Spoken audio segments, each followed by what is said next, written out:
Ahora sí. Bueno, ahora sí. Buenas tardes.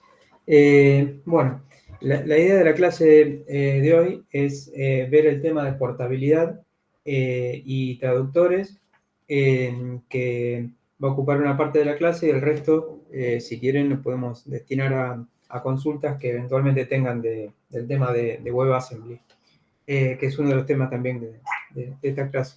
Bien. Entonces, la idea un poco es ver cómo es la portabilidad, tanto de un programa fuente, ¿sí? Para ser compilado en varios compiladores, como también de un programa ejecutable para que pueda ser ejecutado en diferentes plataformas, diferentes sistemas operativos, ¿sí? E incluso diferentes arquitecturas de hardware, y lo que tiene que ver también con las máquinas virtuales. Vamos a ver el conjunto, digamos, de máquinas virtuales que están emparentadas con lo que se conoce como el P-Code, que fue la primera máquina virtual para el lenguaje Pascal. Vamos a ver algo de los bytecode de Java y de Python. De Perl no vamos a llegar a ver mucho, solamente ejemplos de Java y Python. Y vamos a ver también cómo funcionan un poco los lenguajes que tienen salida, ¿sí? a esos bytecode. Bien, vamos a ver también algo de WebAssembly. Y en cuanto a traductores, es decir, traductores de código fuente a código fuente, vamos a ver el caso del lenguaje AXE, ¿sí? Y vamos a analizar un poco la compatibilidad de tipos, porque es una de las cuestiones críticas cuando uno quiere migrar un código fuente de un lenguaje a otro lenguaje, ¿sí?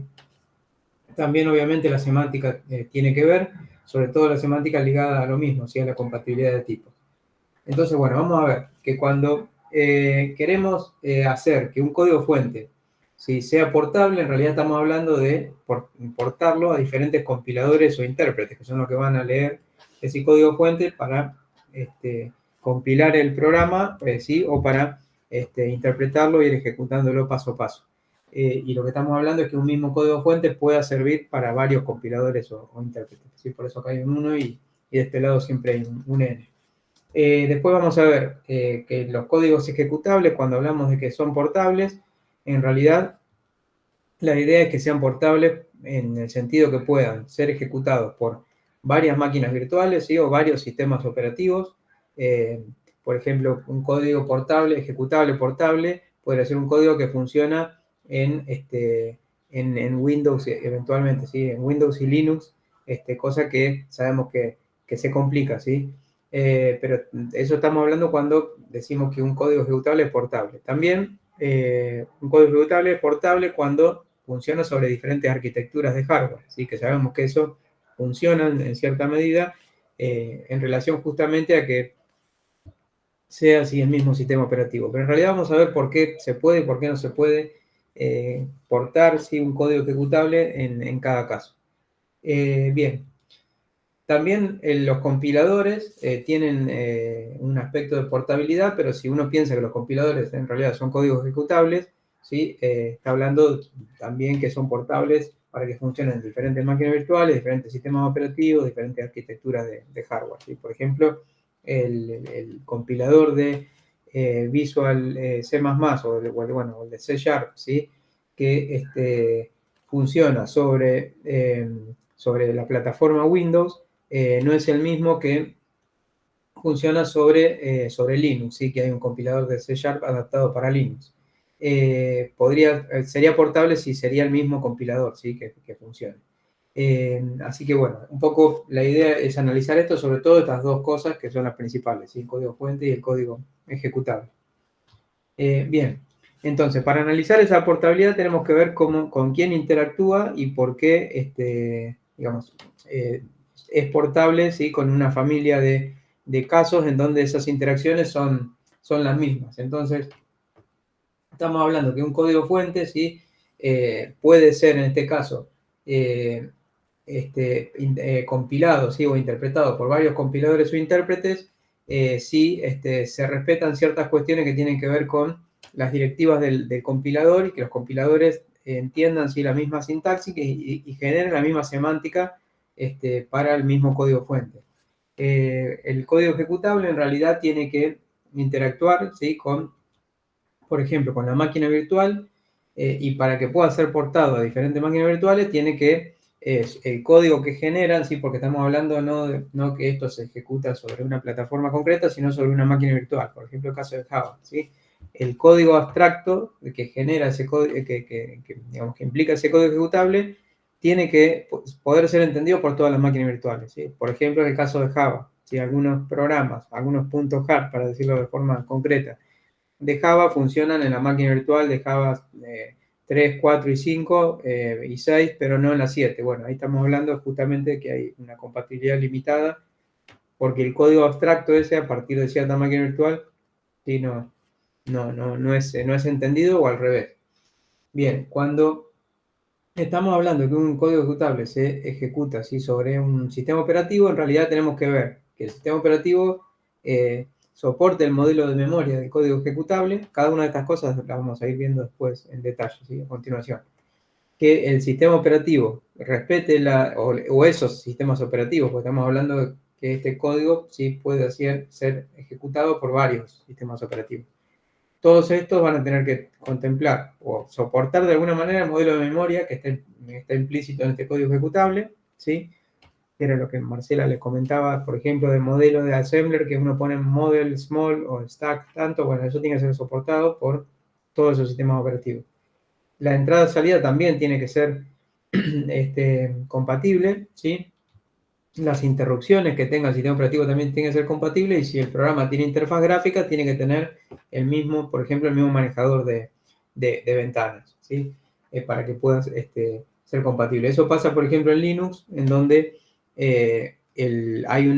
pues, si bien hay diferentes sistemas de escritorio, como GNOME, KDE, etcétera, hay una interfaz común, que es el manejador de ventanas, ¿sí?, de Linux, y es con esa interfaz con la que interactúan los códigos ejecutables de Linux. Entonces, no importa la ventana, el sistema de ventanas que uno ponga, ¿sí?, la compatibilidad se logró porque se puso algo en el medio que es compatible que es el que tiene las API, digamos, por así decirlo, ¿sí?, es el que es compatible con todos los códigos, ¿sí? Bien, cualquier cosa, consulten, o abran el micrófono, pregunten directamente. Bien.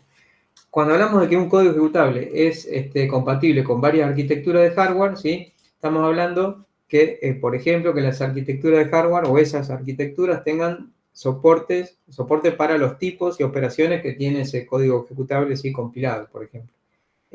Sí, también, bueno, obviamente que la arquitectura tenga modelo de memoria. Si el código ejecutable contempla una pila, obviamente la arquitectura de hardware tiene que estar orientada a pilas, ¿sí? ¿Se acuerdan que en el lenguaje habíamos visto que la aparición de los lenguajes de pila se dieron a partir de que se incluyó dentro, por ejemplo, dentro del procesador, un registro de puntero de pilas, y el stack pointer? Entonces, en ese caso es un caso evidente donde la arquitectura tiene que soportar un modelo de pilas, ¿sí?, porque si no, no se podían ejecutar los programas de pila. También, bueno, tienen que ser compatibles en cuanto a cómo representan internamente las variables, ¿sí? Por eso hay estándares que se siguen, por ejemplo, el IEEE 154, etcétera, ¿sí?, para que un valor almacenado en una celda de memoria signifique lo mismo en todas esas arquitecturas de hardware, ¿sí? Bueno, obviamente las operaciones de CPU tienen que ser compatibles, ¿sí? Es decir que si bien pueden tener internamente diferentes microinstrucciones, tienen que lograr lo mismo, ¿sí? Por ejemplo, mover un entero a una dirección de memoria, ¿sí? Bien. Bueno, como el compilador intérprete hemos dicho puede verse como un ejecutable, no lo vamos a analizar y vamos a considerar que en realidad es un código ejecutable. Entonces, vale lo mismo que analizamos para el código ejecutable, ¿sí? Bien. Entonces, ahora vamos a empezar caso por caso a analizarlos. Dijimos que la portabilidad del código fuente era con diferentes compiladores o intérpretes, ¿sí?, que van a entender ese código fuente. Entonces, para eso, ¿sí?, los compiladores e intérpretes pueden ser del mismo lenguaje. Sería el caso, por ejemplo, del compilador de Borland de C++, el compilador de Microsoft de C++, el compilador de CLang, ¿sí?, de C++. El lenguaje siempre es el mismo en ese caso, los compiladores son los que varían, ¿sí? Pero además hay que ver si el código fuente es compilable por todos esos compiladores, ¿sí? ¿Se acuerdan que algunas cosas habíamos visto en lenguajes donde cada compilador decidía cierta pragmática porque tenía libertad de hacerlo, ya que en el estándar del lenguaje no se había contemplado. Entonces, puede ser que haya una incompatibilidad debido a esa pragmática. Por ejemplo, los hilos de ejecución son una de las cuestiones que cada compilador tiene libertad de manejarlo así como decide hacerlo, ¿sí? Porque el estándar C++ no dice casi nada y dice que hay que soportar hilos con algo mínimo, ¿sí? Y no se mete tanto en la pragmática. Bien, por eso es que hay diferencias entre diferentes compiladores, ¿sí? Y para eso hay directivas de compilación que están, que están contempladas en el lenguaje, ¿sí? Que se llaman pragmas. Vamos a ver algunos ejemplos. Y hay que tener en cuenta también que algunas bibliotecas por ejemplo, de impresión, en un momento pasó que en un compilador estaban deprecadas, ¿sí? Ya no estaban soportadas, por ejemplo, y en otro estaban activas. Entonces el código fuente, en un caso compilaba, en otro caso decía que no podía llamarse a cierta función, ¿sí? Entonces hay que tener en cuenta todas esas cuestiones, pero dentro de todo estamos dentro del mismo lenguaje, ¿sí? Y dentro de la misma versión, incluso del mismo lenguaje, que también puede pasar todo esto dentro de la misma versión del mismo lenguaje, ¿sí? También puede pasar que tengamos, por ejemplo, un compilador de Python 3 y queramos compilar código de Python 2, ¿sí? De 2.7. ¿Sí? El caso del print es el caso típico, porque cambió la sintaxis, ¿sí? de algo en el lenguaje. Entonces tenemos que tener en cuenta cuestiones, ¿sí? Más que nada sintácticas en ese caso. Además de todas las cuestiones que tienen que ver con que son diferentes compiladores, ¿sí? También puede ser que sean de lenguajes diferentes. Esto parece medio raro, sí, pero en realidad hoy en día hay mucho movimiento, ¿sí? de software de un lenguaje a otro y mucha necesidad de portabilidad. Por eso también un poco que incluimos esta clase, porque en la industria del software hoy en día se está migrando mucho de una tecnología a otra y hay mucho esfuerzo ligado a migrar mucha cantidad de código de un lenguaje a otro, ¿sí? Por ejemplo, lo está haciendo Google, que están migrando todo de C++ al lenguaje Go, ¿sí? Que es el lenguaje creado por ellos. Entonces, están ellos mismos peleando con todas estas cuestiones. Y pasa, por ejemplo, también en Linux, que están en el kernel de Linux, ya ahora las nuevas versiones están escritas en Rust, no en C. Entonces también hay cuestiones de migración. Y pasa con cualquier empresa que decide migrar una solución de Java a PHP o de PHP a C Sharp, etcétera, ¿sí? Entonces, eso tiene que ver con justamente los traductores, que es la parte que vamos a ver en la clase de hoy. Cuando pasa eso, tenemos que ver o analizar si los lenguajes, el lenguaje destino al cual vamos a ir está relacionado con el lenguaje de origen, ¿sí? Por la sintaxis y por la semántica, ¿sí? Por ejemplo, un caso que no es irse a un lenguaje extraño, sino que es el caso más emparentado, es el de portabilidad, ¿sí? De C a C++. C++ fue diseñado como un superconjunto de C, entonces todos los programas de C compilan en C++, ¿sí? Obviamente las cuestiones de bibliotecas hay que tenerlas en cuenta, como en este caso, pero estuvo pensado C++ para poder ser compatible con C, ¿sí? Pero bueno, ese es el caso fácil, ¿sí? Hay, por ejemplo, casos de lenguajes que están relacionados sintácticamente, pero no semánticamente, ¿sí? Por ejemplo, C, C Sharp, Java, bueno, Swift, Objective-C, hay muchos lenguajes que vienen de la familia de C que están emparentados sintácticamente porque han tomado la sintaxis de C y C la tomó de BCPL y BCPL la tomó de B, ¿sí? Pero tienen semántica diferente, ¿sí?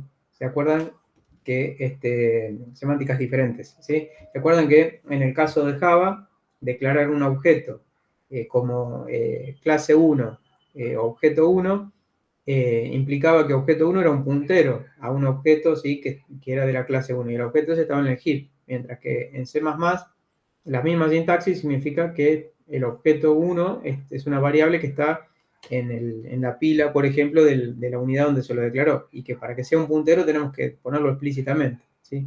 Entonces, hay que tener en cuenta que sintácticamente pueden estar relacionados, pero semánticamente no. Entonces, no significa lo mismo compilar un programa que es aceptado y todo por otro lenguaje, pero tiene otra semántica. ¿Sí? Bien. Bien, bueno, entonces, habiendo visto eso, sí, vamos a ver qué pasa con, bueno, un caso curioso de esto es el lenguaje Kotlin, que no sé si lo conocían el lenguaje Kotlin, a ver si tengo por acá, un compilador Kotlin en realidad es un lenguaje que es una especie de Java, ¿sí? Con algunas diferencias. Es una especie de Java, lo vamos a ver hoy algunas cuestiones. Tiene que ver justamente con que es uno de los lenguajes que eh, están pensados para generar código para la máquina virtual de Java, ¿sí? Entonces, no solo eso, sino que mucha de la sintaxis, ¿sí? de este lenguaje viene de la familia de C y Java, ¿sí? Ya verán las llaves, ¿sí? y algunas cuestiones de definición de funciones, métodos y demás. Y Kotlin, además, la sintaxis de Kotlin estuvo, no sé si alguno cursó el año pasado lenguajes, que pusimos algunos ejercicios, en donde poníamos, por ejemplo, un caso de la cantidad de variantes que puede aceptar Kotlin de if, then, else, ¿sí? Sin el cuerpo del else, sin el then, con el then, ¿sí? Eso está para justamente que el compilador pueda aceptar código fuente que venga de otro lugar y que requiera el menor esfuerzo posible de traducción, ¿sí? Cuando la traducción se hace a mano, por ejemplo. Y entonces, bueno, es un lenguaje pensado ya desde entrada para aceptar, para poder incluir, ¿sí? Código que venga de otro lenguaje. Bien, pero eso más que nada es un comentario. Bueno, cuando analizamos el código ejecutable, ¿sí? La portabilidad del código con diferentes sistemas operativos, tenemos que ver estas cuestiones que ya mencionamos, ¿sí? Y por ejemplo, vamos a ver cómo es, por qué un código ejecutable puede ser o no portable, ¿sí? O compatible con más de un sistema operativo en relación a la entrada-salida por terminal que tenga, ¿sí? Si tenemos este programa en C, que tiene un print, ¿sí? Nada más, cuando compilamos esto, ¿sí? Esto lo estarán viendo o por ver, ¿sí? Cuando tengan que hacer el print, por ejemplo, en Assembler, ¿sí? Para el trabajo, van a encontrar, sí, que en realidad la llamada a printf, ¿sí? que haya, si ustedes compilan este código en el compilador verdadero, un compilador verdadero, ¿sí? De C, van a tener esto, y van a tener que acá hay un call a printf. ¿Sí? Y printf va a estar en algún lugar de ese programa ejecutable, ¿sí? Y en realidad el printf va a ser este, pero si lo analizan bien, en realidad este printf, ¿sí? No puede ser autocontenido, digamos, no puede resolver todo, porque necesita imprimir por la consola, ¿sí? Por la terminal, por ejemplo. Ni hablar si interactúa con la interfaz gráfica, ¿sí? Por lo tanto, necesita salir afuera y en realidad es una llamada al sistema operativo. Por lo tanto, si es una llamada al sistema operativo y queremos que ande más de un sistema operativo, tenemos que resolver eso, ¿sí? Y fíjense que en el assembler que ustedes hacen, nosotros justamente le comentamos que había una biblioteca, así le brindamos esta información para que ustedes puedan incluir, ¿sí? una biblioteca, y fíjense que lo que en realidad hacen es tener una función de impresión que en realidad hace una invocación al sistema operativo, ¿sí? En realidad, esta función es la que está imprimiendo, pero en realidad está llamando al sistema operativo. Le está diciendo al sistema operativo, imprimí esta cadena de texto, ¿sí? Pero fíjense que la biblioteca que incluimos es esta. Esta biblioteca va a estar si yo llevo este ejecutable a Linux, o a OS X, o a Android, a lo que sea,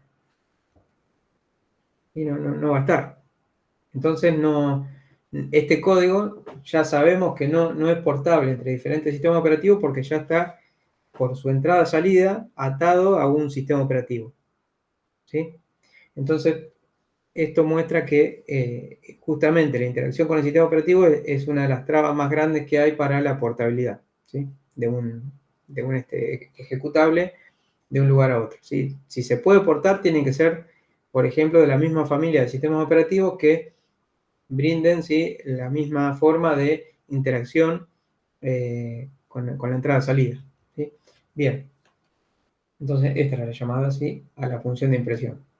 ¿Sí? Bien, entonces, cuando tenemos sistemas operativos ¿sí? muy diferentes, en realidad ahí tenemos o portabilidad, como dijimos, entre familias de sistemas operativos, dentro de la misma familia de Windows, de Linux, de OS X, hay portabilidad, ¿sí? O directamente no hay portabilidad. Pero hay una forma de solucionarlo, ¿sí? Que es yendo para atrás, ¿sí? Y no haciendo que el código ejecutable sea portable, sino haciendo que el código fuente, para no tener dos códigos fuentes, ¿sí? Uno para Windows y otro para Linux, todo esto es obviamente si estamos usando una tecnología que no sea multiplataforma, ¿sí? Un lenguaje que no sea, por ejemplo, Java, ¿sí? Estamos analizando qué pasa con un lenguaje que está pensado para compilarse para un sistema operativo en particular y queremos que también funcione para otro, ¿sí? Entonces, hay una forma de hacer que el mismo código ejecutable pueda compilarse en diferentes sistemas operativos si usamos la compilación condicional. No sé si lo han usado la compilación condicional en algún proyecto. ¿Sí? No sé.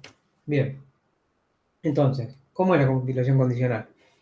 En el caso de C, y o C++, toda la familia de lenguajes, hay una forma así de preguntar ¿sí? Si el sistema operativo ¿sí? que está definido en el momento de compilar es Unix, por ejemplo, o está definido Win32 o algún otro sistema operativo. ¿Sí?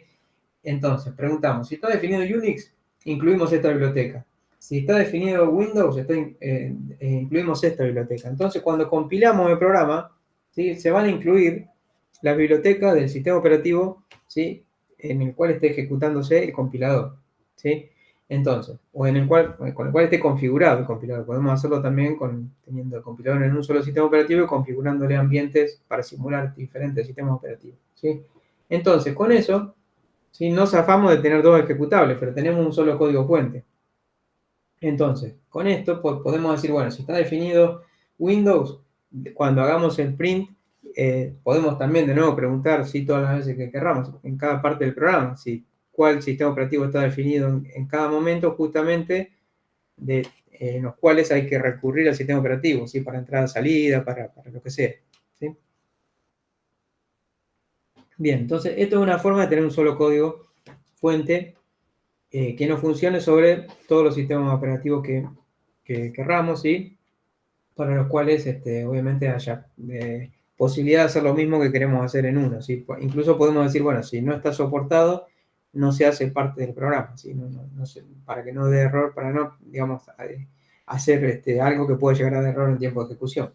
Bien, entonces con esto tenemos un solo fuente. Esto lo van a encontrar por todos lados, ¿sí? En los códigos de GitHub. Cuando uno se baja códigos, están llenos de estas cuestiones para que los códigos puedan ser usados y compilados en diferentes sistemas operativos. ¿Sí? Bien. Además, bueno, obviamente todo lo del sistema operativo tiene que ser compatible o manejarlo con pragma, ¿sí? Por ejemplo, hilos y demás. Bien. Entonces, vamos a ver qué pasa si cuando ahora queremos portar el código ejecutable a diferentes arquitecturas de hardware. Entonces acá tenemos que analizar varias cosas. Tenemos que analizar si el modelo de memoria que ya está compilado en ese código es soportado por todas esas arquitecturas, ¿sí? Por ejemplo, y también, bueno, las cuestiones de representación interna de variables y demás. Vamos a ver qué pasa con el modelo de memoria. El modelo de memoria, si nosotros tenemos este programa en C++, por ejemplo, lo compilamos, vamos a tener este código, ¿sí? Esto ya lo vimos en el lenguaje, ¿se acuerdan? ¿Qué modelo de memoria tenemos acá? Ya sabemos que hay un registro, ¿sí? Que en este caso apunta al tope del registro de activación, el registro del procesador, ¿sí? Y acá tenemos desplazamientos. Entonces, obviamente, para que esto funcione, ya tenemos un ejecutable que le estamos queriendo ¿sí? Correr en una arquitectura de hardware. Entonces, obviamente, tiene que existir este registro, ¿sí? Por lo cual la arquitectura tiene que poder soportar todos los registros que tenga nuestro código ejecutable, ¿sí? Esto ya lo sabemos, ¿sí? Esto es indexación de variables, pero acá no estamos analizando qué pasa con el programa, sino que lo que estamos analizando es todavía más básico. estamos pidiendo que es algo que suponemos, pero ahora estamos preguntándonos si realmente eso existe. ¿Sí? Si yo me voy con un programa a otro CPU, va a existir el registro RBP. ¿Sí? Por eso es que hay familias de CPU y si uno lleva esto al extremo, vamos a ver que cuando veamos las operaciones de CPU, hay conjuntos de operaciones que están en familias de CPU. Uno puede compilar, por ejemplo, un programa que funcione solo sobre, no sé, el i9 de Intel y no funcione del i3 para atrás, ¿sí? Para aprovechar cuestiones de optimización extremas. Obviamente está achicando la cantidad o el universo, ¿sí? de lugares donde se puede ejecutar nuestro programa, pero bueno, a veces se debe hacer eso por cuestiones, ¿sí? de los objetivos del programa. Bien, entonces esto no importa, sí, pues eso son los comentarios. Lo importante es que tienen que existir estos registros en la arquitectura, ¿sí? Por lo tanto, en este caso la arquitectura tiene que ser una arquitectura de pila. Por más que nuestro programa sea de pila, no va a poder fabricar las cosas que la arquitectura no tiene, ¿sí? Bien. Por eso es que dice que debe poseer estos registros. También debe poseer en este caso EAX, ¿sí? Que hay arquitecturas que no tienen EAX y tienen otra cosa, ¿sí? Bien, ahora vamos a ver qué pasa con las operaciones del CPU, ¿sí? Cuando estamos hablando de portabilidad de un código ejecutable que funcione en diferentes arquitecturas de hardware, ¿sí? Estamos hablando que esas arquitecturas tienen que tener las mismas operaciones de CPU. Parece algo muy básico todo esto, ¿sí? Pero en los casos comunes sí eso pasa, pero hay casos donde no pasa, ¿sí? Por ejemplo, tenemos este programa en C++, cuando compilamos, ¿sí? Este programa, tenemos este assembler, ¿sí? Este es uno de los tantos assembler, justamente no es el que ustedes con el que ustedes tienen que trabajar, ¿sí? Pero fíjense que si analizamos este assembler, obviamente el CPU tiene que tener todas estas instrucciones que aparecen acá, ¿sí? Que son estas que están listadas acá, push, pop y demás, move ss, move, ¿sí? Etcétera. Tiene que tener todo esto porque si no, no va a andar. Tiene que tener estas operaciones, ¿sí? Estamos hablando ahora de las operaciones, tienen que estar contempladas en el CPU, ¿sí? Bien, esto es muy interesante para los conjuntos de instrucciones específicas, ¿sí? A ver si puedo buscar algo de información al respecto que por ahí les puede llegar a ser útil, ahora no lo encuentro, como siempre. ¿Sí? Que justamente tiene que ver con los conjuntos de instrucciones de diferentes de diferentes lenguajes, perdón, de diferentes CPU. A ver si me encuentro acá, acá está. ¿Sí? Por ejemplo, hay un profesor en Dinamarca, ¿sí? Que en un momento lo invitamos a dar una charla, que es experto en optimización. Pero más allá de la optimización, se tomó el trabajo de analizar para cada CPU, ¿sí? Para cada modelo de CPU, fíjese, MDK7, de los más viejos a los más nuevos, cada instrucción, ¿sí? Si está soportada, si no está soportada, no solo eso, sino esto lo habrán visto en arquitectura seguramente, ¿sí? Cuánta latencia tiene, cuántas microoperaciones necesita, ¿sí? Un montón de cuestiones. Bueno, obviamente estas operaciones están agrupadas en familias, sobre todo las familias de las operaciones de alta performance, que son las que cuando uno mira un poco más fino la especificación del CPU, dice soporta las familias de instrucciones, no sé si lo han visto en algún momento esto, o lo han usado, SS, SS2, SS3, etc. Bien, cuando nosotros vamos al compilador y nos ponemos a ver las opciones que hay de compilación, por ahí en algún lugar de las opciones están perdidas las opciones de conjunto de instrucciones específicas que yo quiero utilizar, ¿sí? Si activo eso, voy a generar código assembler que utiliza estos conjuntos de instrucciones específicas. Un caso muy curioso es las instrucciones de vectorización, ABX. No sé si las usaron alguna vez o las vieron en algún momento en la carrera. Bien, los códigos de instrucciones ABX, que son de vectorización, permiten, no vamos a entrar en detalle porque si no se convierte en una clase de arquitectura, permiten, por ejemplo, que si yo tengo dos arreglos, ¿sí? En mi programa tengo dos arreglos y los quiero, por ejemplo, sumar, el compilador se puede dar cuenta de eso. Y si yo activé las instrucciones de vectorización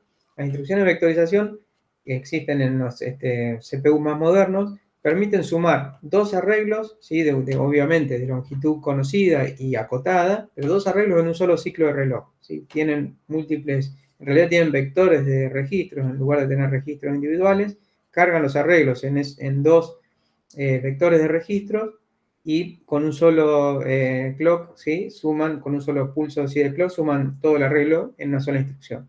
Bien, obviamente si yo activo esa ABX, acá van a aparecer otras instrucciones que cuando yo las quiera ejecutar en el CPU que tenemos nosotros, no van a poder ser ejecutadas. Si nos aparece el clásico cartel, el programa no es compatible con su CPU. ¿Sí? Pero en ciertos contextos podemos hacerlo. Bueno, esto tiene que ver obviamente con portabilidad. Si cuanto más portable queremos que sea nuestro código, menos opciones de estas tenemos que activar, ¿sí? Y obviamente nuestro programa va a ser más ineficiente, porque estas opciones están hechas para aprovechar ¿sí? Instrucciones específicas de optimización que tienen los CPU. ¿Sí? Bien. Bien, si se entendió esto, vamos a seguir. Si cualquier cosa, pregunte. Bien, vamos a meternos con la representación interna de variables, ¿sí? La representación interna de variables, como sabrán, ¿sí? Tiene que ver con qué tamaño tienen las variables, cómo se almacenan internamente, ¿sí? Con cómo es el patrón de bits, etc. Bueno, para eso vamos a ver un cachito, vamos a retomar el tema de cómo es un compilador, ¿sí? Y esto ya lo vieron, ¿sí? Con el compilador tiene estas etapas. En la parte de generación de código ejecutable, ¿sí? Obviamente es donde podemos, ¿sí? Por eso esta pregunta casi se responde sola, ya lo habrán visto, ¿sí? Cuando llegaron a esta parte de la materia, que, por ejemplo, si nosotros queremos generar código para, no sé, WebAssembly, ponemos un generador de código ejecutable.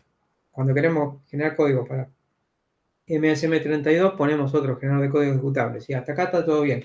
Pero, ¿qué falta para poder hacer eso? ¿Podemos hacerlo con esta información o nos falta algo más? ¿Qué elemento falta que en este gráfico? Lo que ustedes han visto.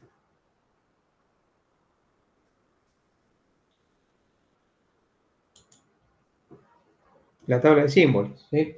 Entonces, acá, ¿sí? Falta la tabla de símbolos. Bien. Entonces, con la tabla de símbolos, ¿sí? Vamos a ver, por ejemplo, en relación a esta representación interna de variables, ¿sí? Si la tabla de símbolos me dice que yo tengo que tener un entero, ¿sí? Con tanta cantidad de bits, bueno, cuando llego acá a la generación de código ejecutable, tengo que ver si lo puedo hacer eso en el ejecutable. Hasta acá estaba todo bien porque no habíamos llegado a una arquitectura, pero ahora tengo que considerar, ¿sí? Que si yo cambio, por ejemplo, el generador de código ejecutable, tengo que poder seguir generando código para los tamaños, ¿sí? De datos que yo quiero tener en mi lenguaje, ¿sí? Bien, entonces acá podemos cambiarlo, agregar nuevos generadores de código ejecutable, pero siempre hay que tener en cuenta eso. Bien, justamente es esto lo que faltaba. Y la pregunta es si siempre es posible volcar la tabla de símbolos en cualquier arquitectura, ¿sí? Eso es una pregunta interesante. Vamos a ver qué pasa con lenguajes de todos los días. Si realmente yo cambio de arquitectura y la tabla de símbolos o mis variables siguen teniendo el mismo tamaño o el tamaño cambia por cambiar de arquitectura, ¿sí? Porque eso tiene que ver mucho con la portabilidad del código.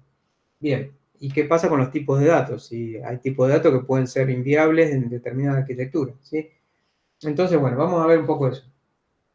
¿Qué pasa con este programa en C++, donde tengo variables de 4 tipos diferentes? Son de la familia de los enteros, pero son 4 tipos diferentes: char, short, int y long, ¿sí? Entonces, ¿cómo es el assembler? Si miramos el assembler, ¿sí? Que ustedes lo pueden hacer si quieren estos códigos, después se los paso a Marcela, pues lo podemos subir en un zip, ¿sí? Si los quieren compilar y generar el assembler para verlo, pero van a ver que el assembler, ¿sí? No es más que esto. Pueden usar, si quieren, un compilador que seguramente lo conocen, ¿sí? que es el online, ¿sí? El Compiler Explorer, que acá hice un caso parecido, ¿sí? Con otros nombres de variables, pero parecido, y genera, ¿sí? El assembler, lo pueden ir viendo y cambian el programa y ven el assembler enseguida, ¿sí? Bien, pero más allá de eso, ¿sí? Vamos a ver qué pasa acá. Fíjense, ¿qué ven acá de lógico o de raro? ¿Sí? Acá estamos moviendo, ¿sí? Un byte con move B, mueve un byte, ¿sí? Al lugar donde está la variable C, ¿sí? Con esto, esto que está acá es equivalente a esto, ¿sí? Por eso 1, 2, 3, 4, fíjense que son estas constantes, ¿sí? Pero esto no mueve un byte, esto mueve una palabra, ¿sí? Esto mueve dos palabras y esto mueve cuatro palabras, ¿sí? Fíjense que es decir que tiene que ver con 8, 16, 32 y 64 bits, ¿sí? Esto obviamente se hace en un compilador de 64 bits. Es interesante, se lo dejo para que lo hagan ustedes, ver qué pasa, bueno, no, lo hice yo, perdón, pero ver qué pasa con otros compiladores, ¿sí? De menos bits, ¿sí? O incluso otros compiladores de C++ pueden probar en el Compiler Explorer, cambiar de compilador y ver si todos siguen haciendo lo mismo, ¿sí? Pero lo curioso acá es que, ¿qué pasa cuando yo quiero tener variables de 64 bits en un compilador de 32? El compilador, ¿sí? Fíjense qué hizo acá. La variable long es de 64 bits en el compilador de 32. O sea, ¿quién ganó, el compilador o el lenguaje? Sí, ahí ganó el compilador. El compilador dijo, no, la variable long no tiene 64 bits, tiene 32, porque lo decide este move que está acá, que está moviendo 32, ¿sí? Entonces, el compilador en este lenguaje es el que está decidiendo el tamaño. Pero en realidad, si uno mira la especificación de C++, C++ dice algo que es interesante, dice, los tipos de datos tienen que tener por lo menos estos tamaños, ¿sí? No dice que tienen que tener 8, 16, 32, 64. Esto es lo que nosotros estamos suponiendo. El estándar de C++ dice que el chart tiene que tener por lo menos 8, por lo menos 16, por lo menos 32 y por lo menos 32. Creo que no, el int por lo menos 16, ¿sí? O sea, le da la libertad al compilador para poder decidirlo, pero le pone un mínimo. Entonces el compilador, ¿sí? Hace lo que puede. Obviamente, si puede, la genera de la máxima cantidad de bits o la que considera adecuado, ¿sí? Bien. Entonces, con esto ya podemos saber que si llevamos un programa de 32 bits a una computadora de 64 bits, nuestras variables long, ¿sí? Van a tener 32 bits. No por estar en una computadora de 64 vamos a tener variables de 64 bits, ¿sí? Entonces, eso hay que tenerlo en cuenta. Bien, entonces la pregunta sí es qué pasa con el código si esto es adaptable a diferentes arquitecturas o en realidad eh, funciona sobre algunas arquitecturas, el código fuente, si estamos hablando ahora, determinada. Fíjense que el código fuente, por esa característica de poder ser compilado por varios compiladores y dejarle al compilador un juego, ¿sí? Provoca que dentro de, vamos a poner un caso así muy, muy extremo, dentro de 1.000.000 de años alguien compila este programa, las computadoras tienen 1.000.000 de bits, bueno, long puede tener 1.000.000 de bits y el programa es el mismo, ¿sí? O sea que el programa no envejece porque se va adaptando a lo que vayan decidiendo los compiladores. Entonces, la portabilidad de código fuente es muy buena en estos lenguajes porque se adaptan a diferentes arquitecturas. Es uno de los secretos de por qué sobrevive tanto C, C++, porque se siguen haciendo, por ejemplo, sistemas operativos nuevos y se elige C, C++ para poder hacer esos sistemas operativos, ¿sí? Porque en realidad cambia el compilador y el lenguaje se adapta al compilador. Bien, el código ejecutable en realidad no se adapta, como ya dijimos, ¿sí? Porque está fijado la cantidad de bits que decidió el compilador que iban a tener esas variables. Bien, solo funciona si hay retrocompatibilidad, que es lo que sucede con 64 y 32, pero funciona, no es que se adapte, ¿sí? Bien. Entonces, ¿qué pasa con otros lenguajes? En el caso de Go, fíjense que en el caso de Go, empiezan a aparecer cosas que no sé si las habían visto hasta ahora, pero tenemos 11 tipos enteros, ¿sí? Y fíjense, int 8, uint 8, int 16, bueno, int 32, int 64, ¿sí? Tenemos varios int. ¿Y por qué aparece la cantidad de bits? Porque en realidad, acá, el lenguaje está dejándole al programador que decida cuántos bits quiere que tenga cada entero, ¿sí? Entonces, obviamente, esto, además, bueno, en el caso de Go y en el caso de Rust también, que está acá, tienen el tipo int para dejarle al compilador que decida en el caso que el programador quiera declarar una variable como int, ¿sí? Pero es interesante que tienen las dos cuestiones. Tienen tipos de datos que eh, están definidos con la cantidad de bits que quiere el programador y van a tener esa cantidad de bits, por más que uno lo compile en una supercomputadora de nuevo de 1 millón de bits, ¿sí? Eh, van a seguir teniendo 16 bits, ¿sí? Pero si elige int, lo puede elegir el compilador. Lo mismo pasa en Rust, ¿sí? En Rust, fíjense que en Rust hay algo interesante. Es un lenguaje que tiene enteros de 128 bits y todavía no hay computadoras de uso general de 128 bits, ¿sí? Pero tienen enteros de 128 bits. Y después tienen el entero que está ligado, ¿sí? al compilador, ¿sí? Y también pasa en otro lenguaje que es Swift, que es el lenguaje de Apple, tiene el mismo sistema, ¿sí? Tipos de datos para dejarle al programador que defina cantidad de bits y un tipo de datos para que lo decida el compilador, ¿sí? Bien. Entonces, vamos a ver un poquito qué pasa en el caso de Rust, sobre todo. Fíjense, yo tengo este programa, ¿sí? Tengo todas estas variables. A esta variable la declaré con el tamaño eSize, que es el tamaño, ¿sí? Que le deja al compilador decidir cuántos bits va a tener var i. Después tengo var i8, var i16, 32, 64, ¿sí? 128. Cada una de estas está declarado como enteros de esta cantidad de bits, ¿sí? Entonces, si miramos el assembler, vamos a ver esto, ¿sí? Vamos a ver que, fíjense,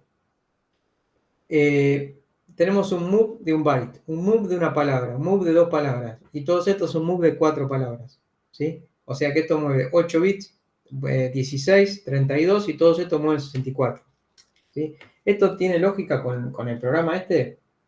Vamos a verlo un poco más, ¿sí? La pregunta primero es quién selecciona el tamaño. Obviamente ya dijimos que lo selecciona el programador, porque está poniendo acá la cantidad de bits que quiere, ¿sí?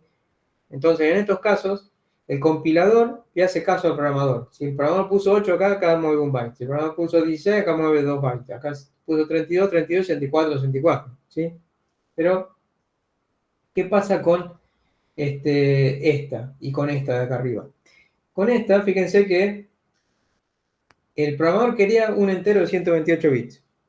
El compilador le tiene que hacer caso al programador porque está en el caso en el cual el programador es el que decide. Pero el compilador, ¿sí? Para poder hacer eso, el compilador está en una arquitectura de 32, pero el programador quiere 120, perdón, 64, ¿sí? El programador quiere 128.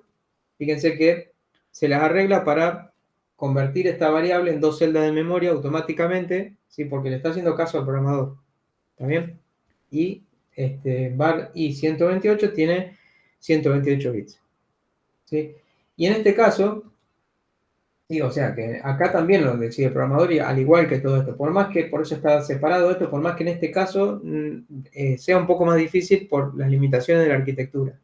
Pero en este caso, dijimos que lo seleccionaba el compilador. Si el compilador dijo, bueno, estoy en 64 bits, por ejemplo, este es un compilador de Rust de 64 bits, entonces decido que eSize es de 64, el entero eSize es de 64 bits, ¿sí? Y mueve 1 a una celda de 64 bits, ¿sí? Entonces tenemos un lenguaje que lo decide el programador, el compilador, pero incluso como le deja al programador seleccionar tipo de datos más grandes que lo que quiere la arquitectura, el compilador le sigue haciendo caso al programador, ¿sí? Obviamente estas variables siempre van a tener esta cantidad de bits, por más que uno cambie el compilador.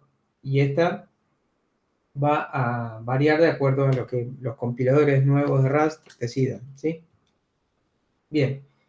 ¿Qué ventaja y desventaja tiene esta solución? Bueno, las variables que dependan de la arquitectura se van a adaptar como var i. las que no dependan de la arquitectura no se van a adaptar. Eso puede ser bueno o malo de acuerdo a lo que uno quiera, ¿sí? Si uno está haciendo un cálculo, por ejemplo, con aritmética de punteros o un cálculo, ¿sí? Muy específico que considere los tipos de datos como parte del cálculo, obviamente tiene que tener controlado cuánto ocupan las variables, ¿sí? Pero si uno en realidad quiere almacenar enteros que vengan, por ejemplo, del mundo real o de alguna variable, ¿sí? Que se vaya, que pueda crecer, ¿sí? Que obviamente los compiladores y la arquitectura van acompañando todo ese crecimiento de las necesidades, elige eSize, ¿sí? Entonces, está interesante esto porque la portabilidad, se logra la portabilidad, pero no a costa de perder el comportamiento del programa, ¿sí? Que uno quiere para los casos en donde quiere mantener fijos los tipos, ¿sí? Por eso es que todos estos lenguajes están creciendo mucho, ¿sí? Los que tienen lo mejor de los dos mundos. Bien, entonces, ¿cómo logramos una independencia mayor del sistema operativo y de la arquitectura? Bueno, acá tenemos que ir a una máquina virtual, ¿sí? Una máquina virtual es una abstracción de una máquina real, ¿sí? Y en donde las dependencias del código fuente con el sistema operativo y con la arquitectura son mínimas, porque nuestro programa se va a comunicar con la máquina virtual. No debe importar en realidad en cuál sistema operativo esté y en cuál CPU esté, ¿sí? Bueno, entonces por lo general cuando tenemos esto hay portabilidad, ya lo sabrán con el caso de Java, ¿sí? Bien, entonces en este caso tenemos un compilador, pero el compilador no genera un código fuente, perdón, ejecutable específico de la arquitectura, sino genérico, ¿sí? Hay un mito de que en este caso son intérpretes, no son intérpretes, ¿sí? Son compiladores. Lo que pasa es que son compiladores que no generan un código específico de una arquitectura, sino genérico, pero siguen compilando, ¿sí? Siguen resolviendo cuestiones de tipo, de alcance y demás. Bien, ese código genérico va a ser ejecutado por una máquina virtual que, bueno, que va a estar, que sí va a generar código ejecutable específico, ¿sí? Para un CPU y un sistema operativo determinado. Obviamente, si yo tengo varias copias de todo esto, puedo hacer andar esto en diferentes CPU, en diferentes sistemas operativos, ¿sí? Que de nuevo es el caso, por ejemplo, de Java o de JavaScript con el navegador, ¿sí? O de Python, que hay intérpretes con máquina virtual para todos los sistemas operativos, y de la mayoría de los lenguajes dinámicos, ¿sí? Bien. Entonces, bueno, obviamente yo quiero portar a otro sistema operativo, otra arquitectura, tengo que llevarme todo esto, ¿sí? Tengo que desarrollar otra máquina virtual que funcione para otro juego de CPU y sistema operativo. Bien. Entonces, igual hay que resolver ciertas preguntas. ¿Cómo tiene que ser ese código ejecutable genérico y cómo se hace para que no tenga dependencia con el sistema operativo ni con la arquitectura, ¿sí? Entonces vamos a ver un poco cómo es Java, ¿sí? Y si miramos la documentación de Java de Oracle, ¿sí? O de la documentación vieja de Sun, que fue la empresa que hizo Java, vamos a ver esto. Dice, el tipo de dato byte es un entero con complemento 2 de 8 bits con signo, ¿sí? Short es de 16 bits. No dice es por lo menos, dice es de, ¿sí? Si nosotros miramos, a ver si lo tengo por acá, los tipos de C++, ¿sí? Vamos a ver que no dice es de tanto, dice tiene como mínimo tanto, ¿sí? Vamos a ver, esta es la documentación de C++, era lo que vimos hoy, fíjense, los short mínimo 16, mínimo 16, mínimo 32, mínimo 64, ¿sí? Para todos los tipos establece el estándar un mínimo, ¿sí? No establece un tamaño, ¿está bien? Entonces, ya acá tenemos una diferencia con Java. Java no está diciendo los enteros y no está diciendo que es un byte, bueno, byte de 8 sería un byte 8 sería sí, redundancia. No está diciendo int 16, está diciendo int, es el equivalente, es el genérico, ¿sí? Pero ya está diciendo que el genérico va a tener 32.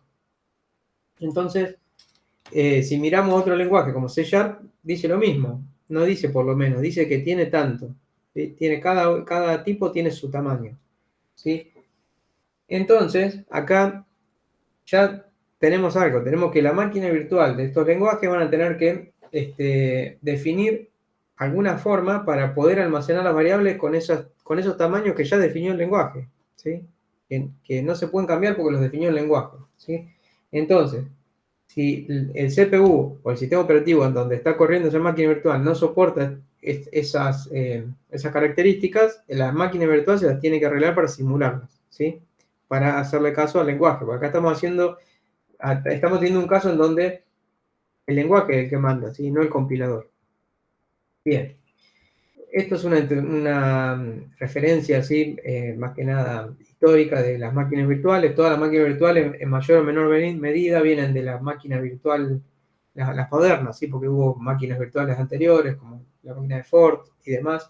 Pero esta máquina, que fue la máquina pensada para ejecutar Pascal, ¿sí? Pascal, que es un lenguaje que han usado en forma de lenguaje cuyo compilador genera código específico, inicialmente no fue pensado para eso, fue pensado al estilo de Java. Lo que pasa es que eso en ese momento, en los años 70, era un poco inviable porque la máquina virtual consumía muchos recursos, entonces se decidió ir por un lenguaje que es el Pascal que ustedes conocen. Pero el Pascal inicial que propuso Wirth tenía una máquina virtual. De hecho, Wirth llegó a ser una máquina virtual que era la P-Machine, ¿sí? Una máquina que tenía, fíjense, registros, ¿sí? Que no son lo que ustedes conocen, A, X, B, X, sino eran estos registros que apuntaban a la base de registro de activación, el tope de registro de activación, el inicio del heap, etc. ¿sí? Y bueno, y uno para las instrucciones ejecutables. ¿sí? Era una máquina virtual. Estos registros no existían en un CPU real, sino que eran en la máquina virtual de Java. Y había operaciones, ¿sí? Que estaban pensadas para esa máquina virtual y eran implementadas por esa máquina virtual, que obviamente generaba código ejecutable para la arquitectura donde esté funcionando esa máquina virtual. ¿sí? Bien, hoy en día fíjense que esto está en todos lados, está en Smalltalk, en Java, Kotlin, Python, bueno, todos estos lenguajes de alguna manera tienen algo inspirado en esta P-Code, ¿sí? En esta máquina de Pascal. Bien, que son los lenguajes hasta los más modernos. ¿sí? Bien, entonces vamos a ver dos casos de todo esto para que no sea muy largo. Vamos a ver Java y Python. ¿sí? Java tiene una máquina virtual, como ustedes sabrán, es una máquina virtual que tiene una parte donde se almacenan los métodos, ¿sí? El heap, la pila y una sección de registros, ¿sí? Y una parte de los métodos nativos que son los que provee la máquina virtual de Java, que no son los que declaró el programador en su programa. ¿sí? Entonces, dado este programa en Java, en realidad cuando uno esto se compila, ¿sí? Se genera bytecode, que después vamos a ver algunos ejemplos, ¿sí?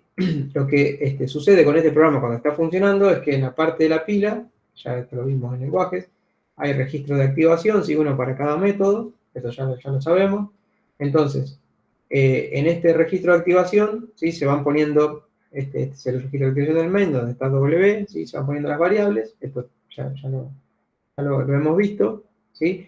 Pero la diferencia acá es que estos registros de activación no están apuntados directamente por el puntero de pila de CPU, sino por un puntero de pila, ¿sí? Que está dentro de la máquina virtual, que obviamente utiliza el del CPU, ¿sí? Pero esto le permite a Java poder ser ejecutado en una arquitectura ARM, en una arquitectura de i386, ¿sí? En una arquitectura, qué sé yo, AMD64, que podría no tener una de esas arquitecturas un puntero de pila. Entonces, la máquina virtual sí lo tiene. ¿sí? Bien, esta flip apareció sola acá. Bien, entonces la pregunta es cómo se genera este bytecode, ¿sí? Apareció al revés todo. Para hacer esas operaciones y cómo se administra la pila. Entonces, dado este programa, yo tengo una pila de operandos, ¿sí? Que es donde se van poniendo los valores intermedios, y en la parte de la pila de la máquina virtual voy a tener mi registro de activación con todo lo que ustedes conocen. Entonces, cuando uno compila esto en Java, tiene este programa. ¿sí? Cuando tiene este programa, en realidad, esto significa que ponemos un 1 ¿sí? en la pila de operandos, ¿sí? Ponemos un 1 en la pila de operandos en el primer lugar, porque no hay nada hasta ahora. Lo almacenamos en la variable que está en el índice 0, que es como una especie de offset. ¿sí? Ponemos un 2 en la pila de operandos, ¿sí? Y lo ponemos en la variable que está en el índice 1. ¿sí? Y después, para poder resolver esto, el compilador ya ha generado estas instrucciones, que fíjense qué hace. Carga 0 y 1, o sea, los que están en las variables 0 y 1, ¿sí? en la pila de operandos, el 1 y el 2, y después IAD toma estos dos valores, ¿sí? Los suma, los pone en la pila de operandos, y esto que está acá lo almacena en la variable 2, que está en la posición 2, mejor dicho, que es Z. ¿Sí? Entonces, fíjense que esto funciona dentro de la máquina virtual, sin importar si esta máquina virtual está en la máquina que sea. ¿Por qué? Porque acá no hay registro del procesador, no hay nada. En este bytecode hay solo referencias a la máquina virtual. Entonces, el bytecode ni se entera en qué sistema operativo está ejecutándose. ¿Sí? Bien. Si uno mira esto, si compila esto en un lenguaje, no esto, sino este programa en C++, por ejemplo, esto se va a traducir a esto que está acá. Pero fíjense que es lo mismo. Acá está cargando en la pila de operandos los valores de la variable 0 y 1 y sumándolos, y acá está moviendo a dos registros del procesador las dos variables que están en 4 y 8, que son X e Y, y sumándolos, ¿sí? Moviéndolos acá. Esto es totalmente análogo a esto, solamente que se reemplazan los punteros, perdón, los offsets, ¿sí? que habría en una arquitectura específica con las posiciones. Pero si las posiciones son offsets, no hay ningún problema, ¿sí? Esto es totalmente equivalente a esto, ¿sí? Estos dos ILO son estos dos move, este add es este add, y este store es este move, ¿sí? Bien. Reemplazando el 0, 1 y 2 por 4, 8 y 12. ¿Sí? Bien. Entonces, acá hay un problema que es el de, por ejemplo, estimar el tamaño de la pila de operandos, porque la máquina virtual, ¿sí?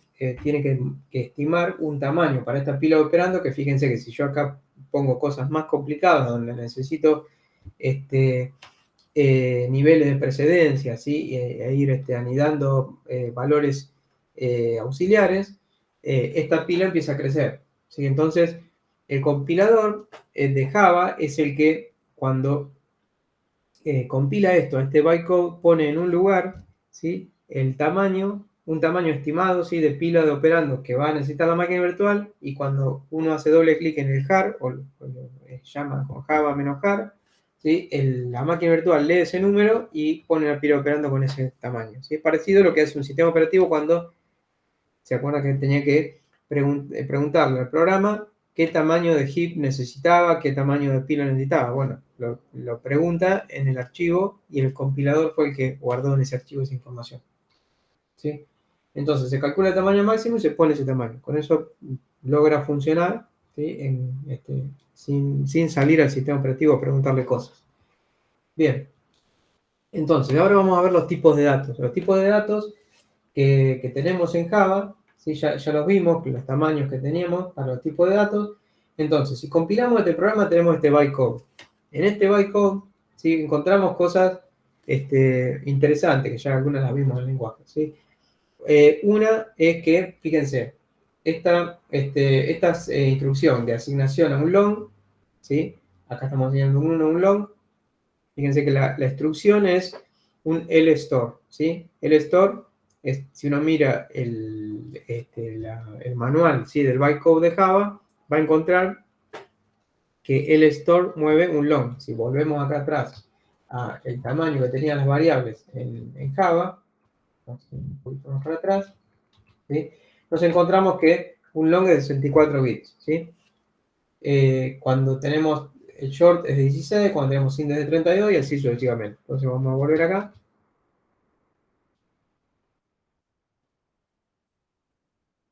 ¿Sí? Bien, entonces, fíjense, LStore almacenó 64 bits.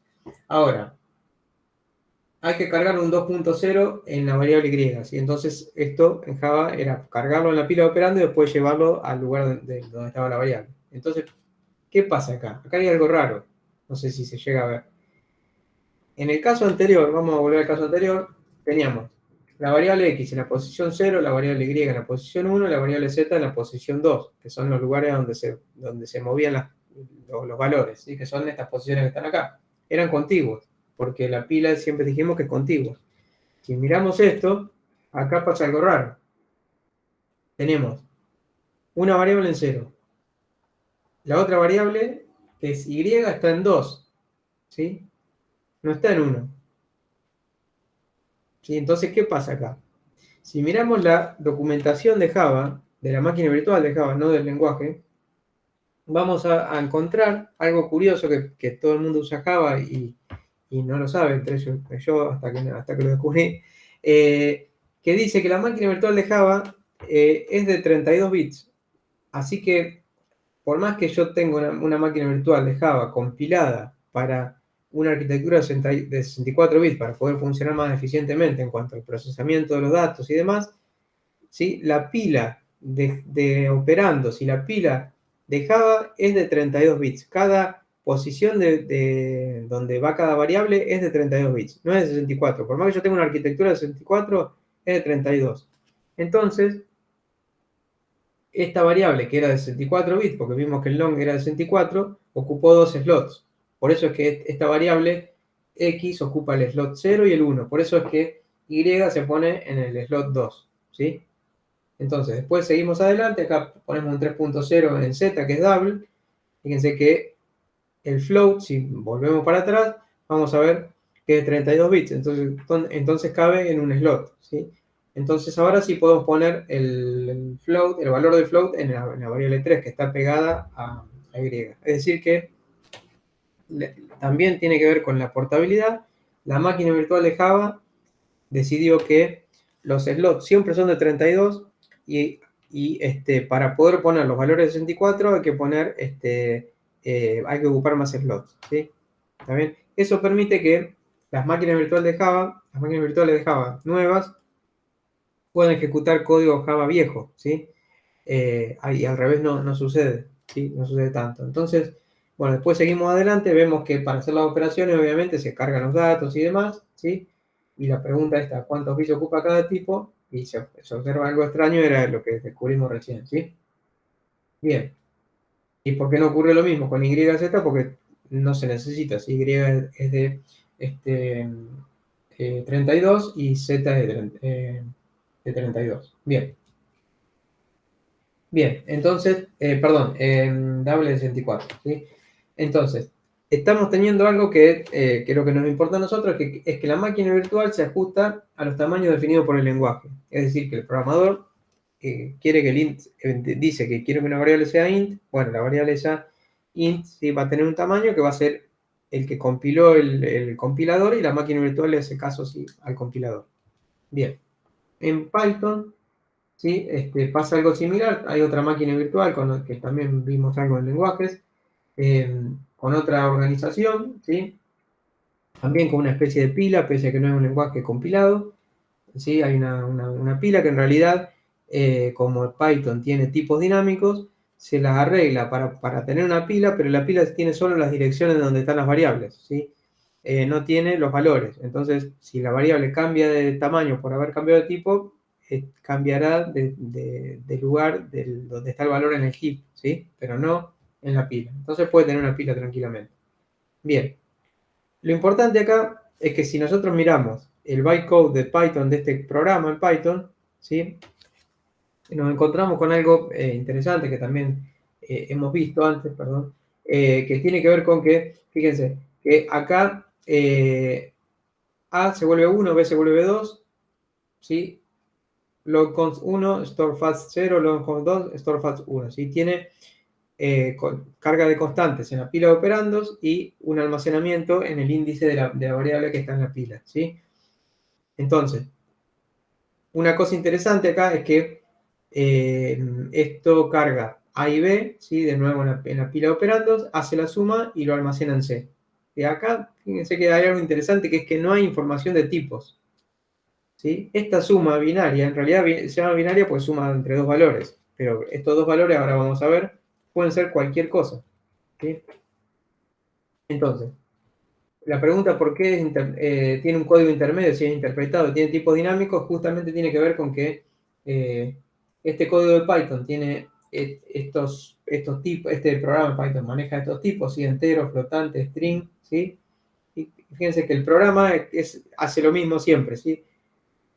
Carga la constante 5, lo almacena en 0. Carga la constante 1, lo almacena en 1. Carga la constante 2, lo almacena en 2, pero siempre con las mismas instrucciones. Es decir, que la máquina virtual acá es la que se las está arreglando para saber qué es lo que tiene que cargar y qué es lo que tiene que almacenar. Sí, pues no es lo mismo almacenar un entero que todo un string. ¿Sí?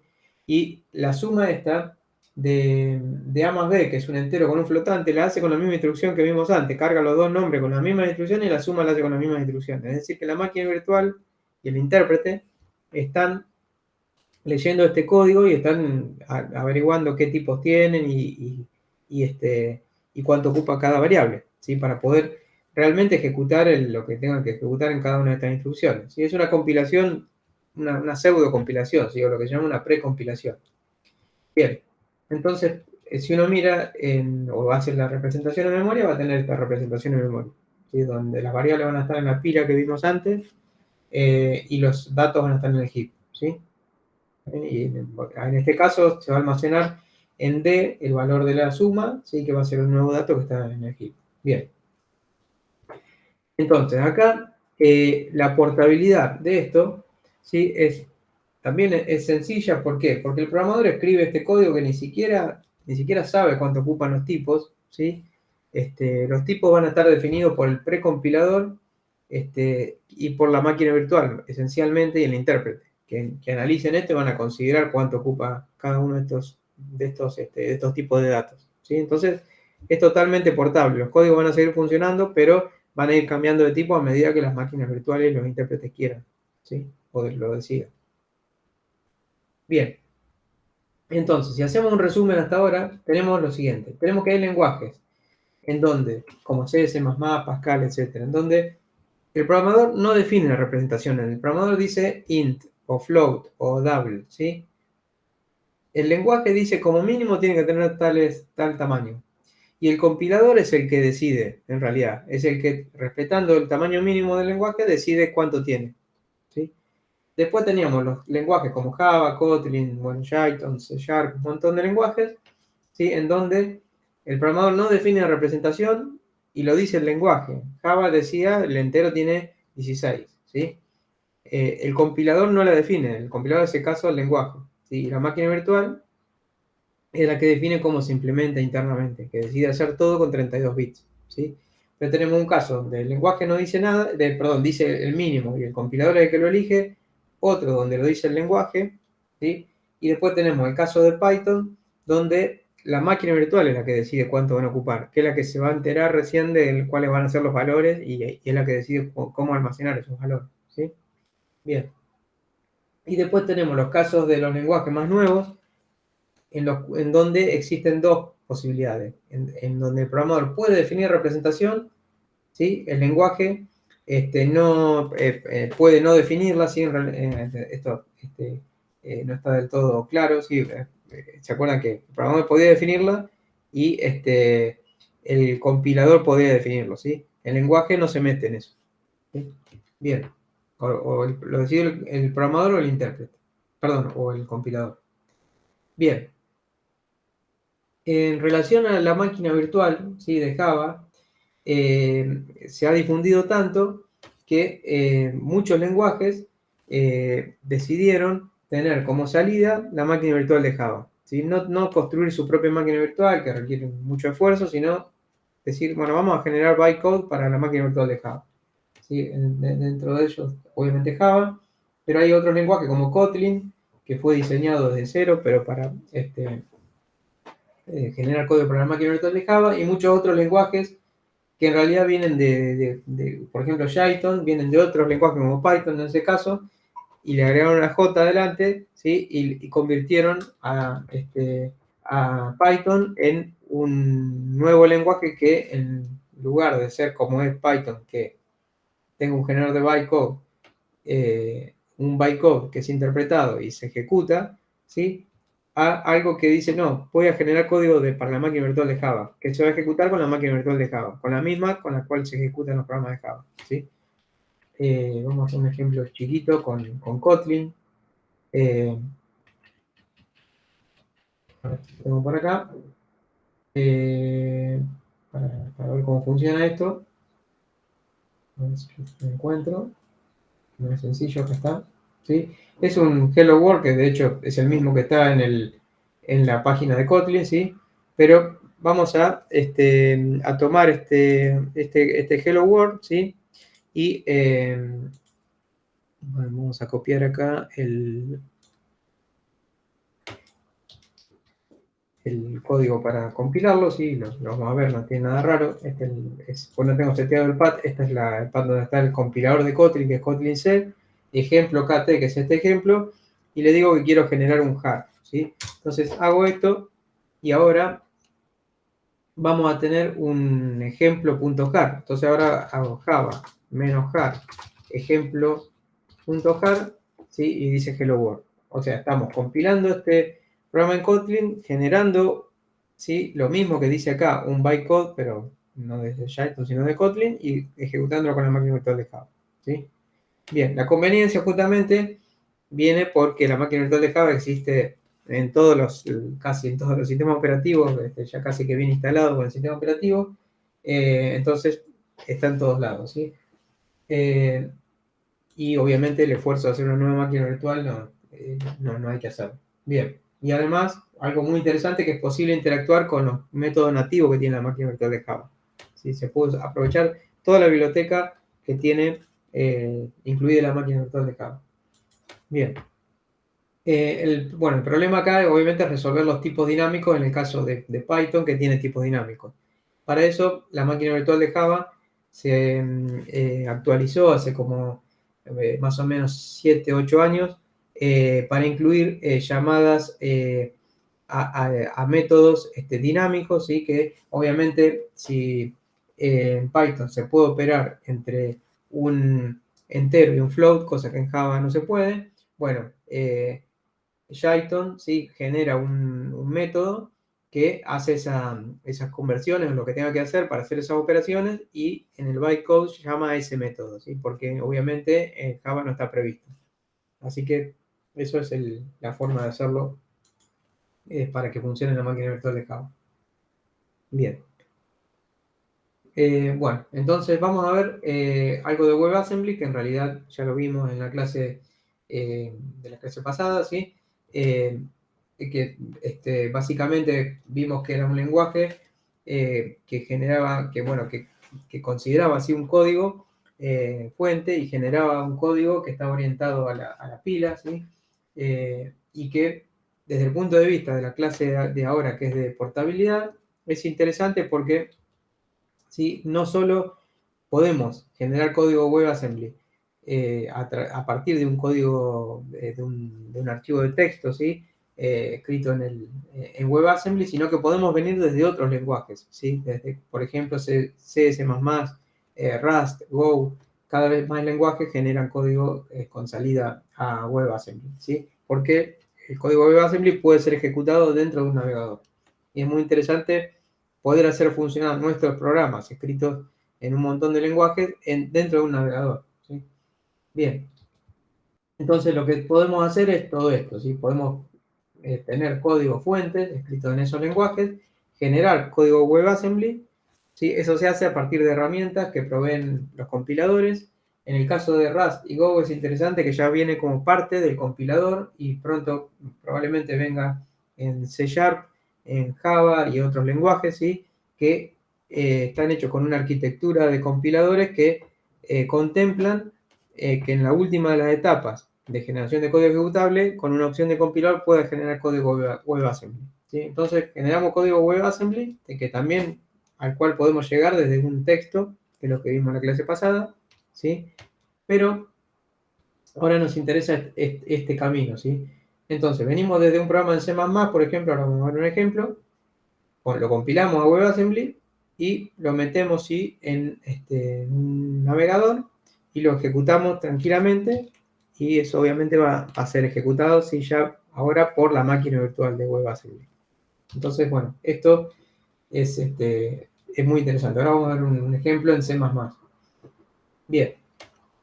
¿Cómo funciona WebAssembly? Bueno, WebAssembly en realidad, cuando funciona como en contexto de un traductor, en realidad lo que hace es meterse en el árbol sintáctico generado por el compilador, ¿sí?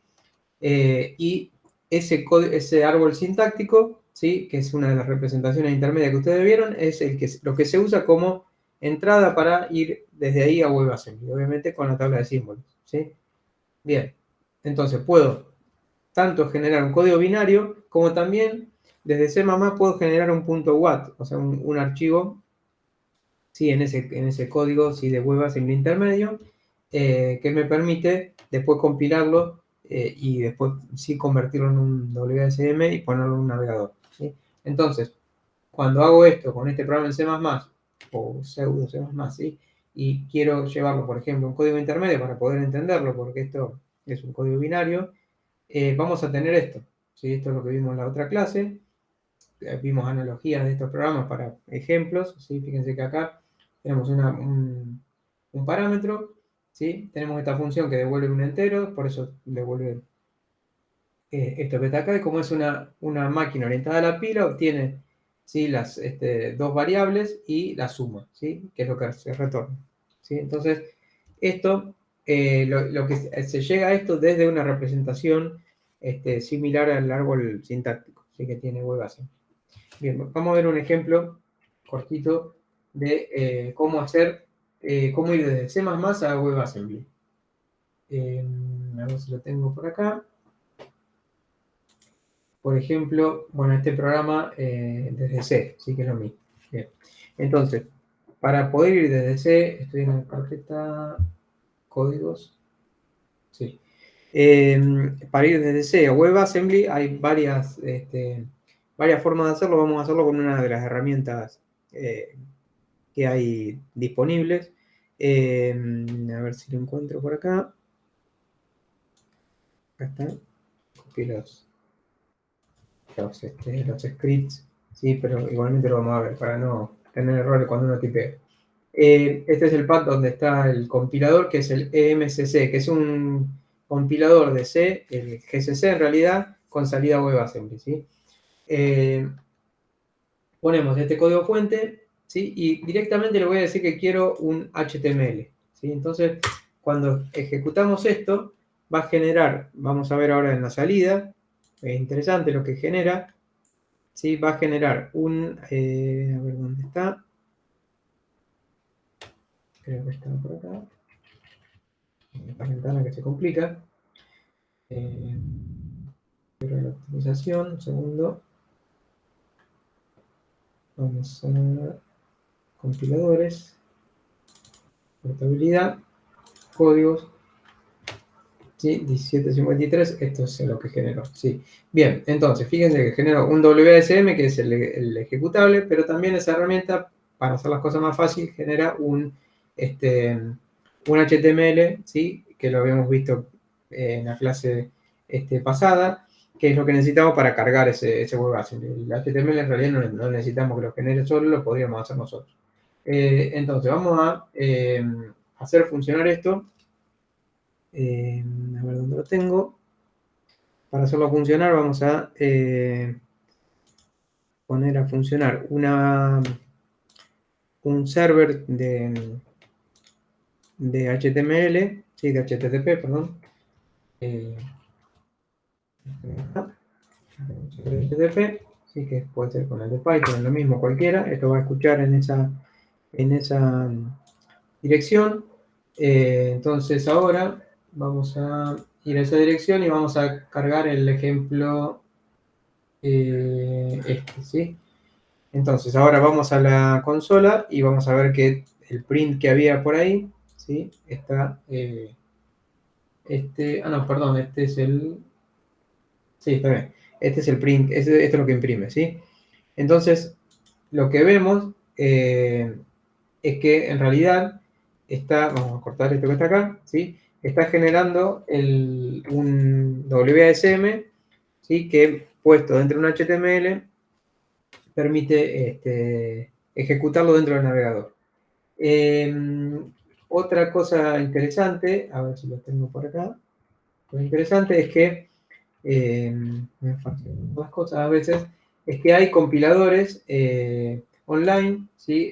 WebAssembly Studio permite, vamos a ir a la primera de las páginas, permite, como vamos a ver, ir desde C, desde Rust, ¿sí? Y nos genera automáticamente, por ejemplo, desde C, nos genera automáticamente el WebAssembly de la misma manera que lo estamos haciendo ahora con una herramienta local, ¿sí? Por ejemplo, este main que retorna 42, ¿sí? Cuando les ponemos build, hace exactamente lo mismo que hicimos recién, ¿sí? Genera el WASM. Además genera también el HTML y demás. Hay varias herramientas de estas, el Assembly Script, el Web Assembly Studio, el Web Assembly Explorer, que está hecho por gente de Apple. También uno escribe acá C++ y genera el punto .watt también WSM, así que es interesante. Bien,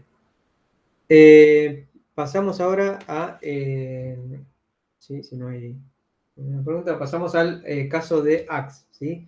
Que era la segunda mitad, ¿sí? De los temas que habíamos listado al principio, que tienen que ver con la portabilidad directamente del código fuente, ¿sí? o la traducción. Entonces, hay varios lenguajes que están pensados para poder ser traducidos fácilmente hacia otros lenguajes, ¿sí? Hacia otros códigos fuentes, en realidad, de otros lenguajes. Entonces, el lenguaje Axe es un lenguaje que permite que sus códigos fuentes, ¿sí? A través del compilador, que en realidad es un traductor, pueda ir a cualquiera de esos lenguajes, ¿sí? Es interesante.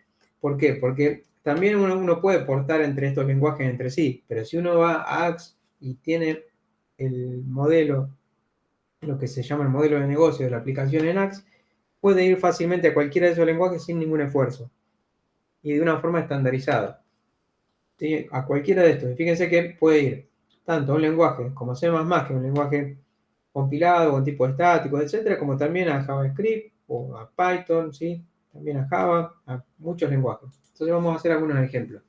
Y vamos a ver qué pasa cuando queremos ir, por ejemplo, de Axe. Fíjense que tiene una sintaxis muy genérica, porque justamente la sintaxis tiene que ayudar también a poder ir hacia varios lenguajes, ¿sí? Entonces, es una sintaxis pseudo Java, ¿sí? Por decirlo de alguna manera, en donde tenemos estas operaciones, ¿sí?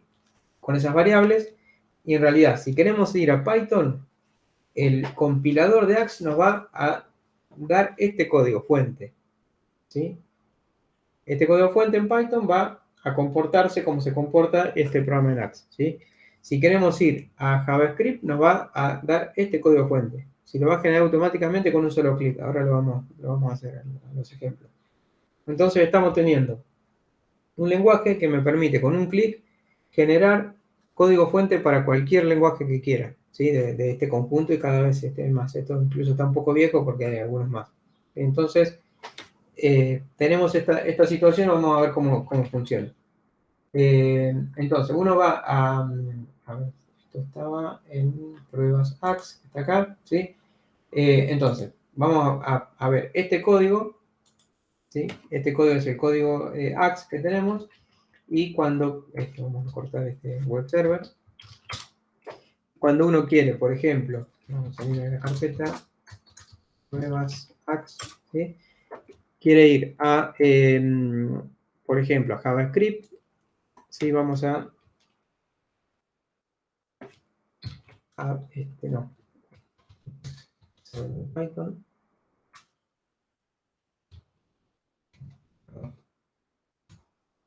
Bueno, vamos a copiarlo, si no, es fácil, no es tanto. -main, ¿sí? Axe es el compilador del lenguaje. Main es la función, ¿sí? Principal. Prueba es el nombre del archivo. Menos js prueba.js, ¿sí? Este es el nombre del archivo. Menos js es la opción que le estoy dando a Axe para decirle que quiero que la salida sea JavaScript, y este es el nombre del archivo JavaScript que quiero, ¿sí? Entonces ahora ejecutamos, por ejemplo, con Node o con cualquier cosa, ¿sí? Prueba.js y funciona, ¿sí? Imprime un OL, que es lo que hicimos acá en Axe, ¿sí? Si queremos ir a Python, ponemos Python, perdón, no solo eso, sino que vamos a ver, vamos a hacer code prueba.js para ver nuestro JavaScript, ¿sí? Que está acá. Obviamente, genera código y genera todo lo que necesita para poder ser ejecutado por el Node.js. Entonces, genera algunas cuestiones más del contexto que necesita para ser ejecutado, ¿sí? Y acá hay algunas cosas interesantes de tipo de datos que después las vamos a analizar un poco. Bien, entonces, si ahora digo, no, quiero código Python, entonces me voy acá, ¿sí? Y digo, quiero código Python, para lo cual quiero que mi programa se llame prueba.py y que genere código Python, ¿sí? Ahí genera código Python, con lo cual lo podemos ejecutar a esto. Prueba.py, ¿sí? 1 hora. Entonces miramos el código Python, que acá es interesante. ¿Qué pasa? Si yo quiero hacer en Python eso, ¿qué pasa? Me va a dar error hacer lo que quisimos hacer acá en Axe, ¿sí? Me va a dar error porque no puedo hacer esto, no puedo sumar un entero con un string en Python. Pero en realidad el compilador de Axe dice, el programador quiere hacer esto en Axe y el compilador dice, yo tengo que traducir este programa a un programa en Python que tenga esta semántica. Entonces, en el caso de JavaScript no había tanto problema porque JavaScript sí acepta sumar un entero con un string, considerando que el entero lo convierte en un string y después concatena string, pero Python no acepta eso. Entonces, fíjense que el compilador de Axe fue lo suficientemente inteligente como para poder hacer la concatenación y además considerando casos donde los valores no sean nulos y demás, ¿sí? Entonces, tiene cierta inteligencia. Además, tiene todo el contexto como para que eso pueda llegar a funcionar. Así que no es tan trivial la traducción que hace. Es una traducción semántica realmente. Lo cual se empieza a complicar un poco más cuando yo quiero ir a otros lenguajes, ¿sí? Cuando quiero ir, por ejemplo, esto es el análisis que vamos a hacer, cuando quiero ir a C++ o a Java. Si vamos a intentar hacerlo con C++ y Java. CPP, prueba CPP. Esto va a tardar un poco porque en C++ no es tan trivial, ¿sí? Igual en C++ no tarda tanto, en Java tarda un poquito más, ¿sí?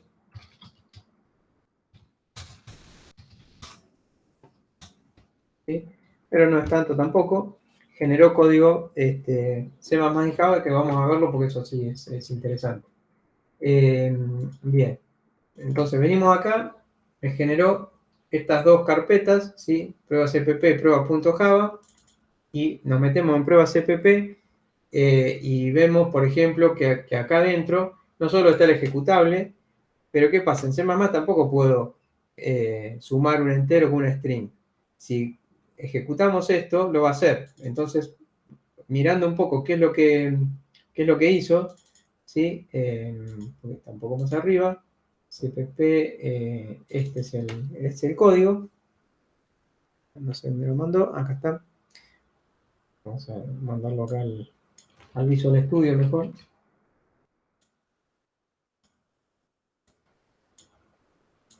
Entonces, cuando uno mira esto, es bastante considerable la cantidad de cosas que hizo, porque tuvo que hasta generar las funciones que concatenan, ¿sí? Y que convierten entero a string y demás, ¿sí?